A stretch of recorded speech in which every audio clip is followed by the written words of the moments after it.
Allah Azza wa Jal, for example, commands in Qur'an in many places. One of them, for instance, "U'budu rabbakum." U'budu rabbakum. Enslave yourself to your master. If you want to know, we study a lot of Qur'an, you know. You could study tafsir for years and years and years and years.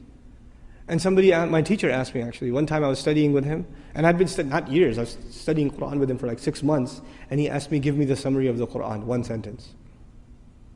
Actually, and I said, one sentence? He goes, okay, fine, 2. So he wants a summary of the whole Qur'an in 2 sentences. And I'm thinking, I'm going, in my head, I'm doing a review of the stuff he talks about all the time.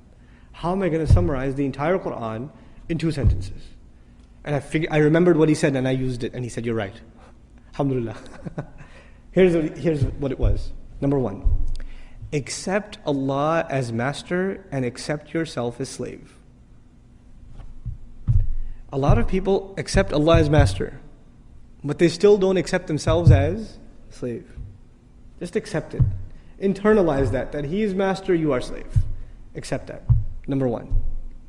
And after you accept that, the second sentence, accept that this guidance is only beneficial to people who accept themselves as slaves. That's it. You say, إِيَّاكَ نَعْبُدُ, you accept yourself as slave. Then what are you ready for? اهْدِنَا الصِّرَاطِ, guidance. Slavery and guidance is the summary of the entire Qur'an. The Qur'an began with slavery, إِيَّاكَ نَعْبُدُ. It begins with slavery, and at the end, again, he calls himself master, which alludes to us as what? If he's the master of the people are his slaves. Ends with slavery.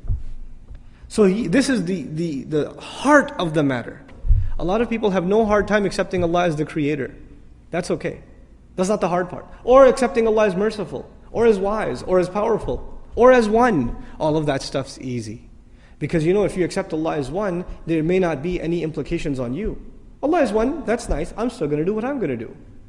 Allah is really merciful, great. I still have my life. But if you say Allah is master, then what does that make me? That makes me slave. And to put it in very simple terms, the difference between a free person and a slave person is very simple. It's not a complicated subject. The difference between a free person and a slave person is, a free person does whatever he or she wants. What does a slave do? A slave cannot do what he or she wants. If a slave did what he or she wanted, then they would be considered free. The only thing that makes them a slave is they do what the master wants.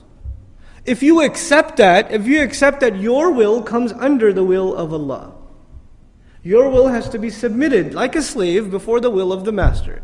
Then you've understood what this book is, what this message is.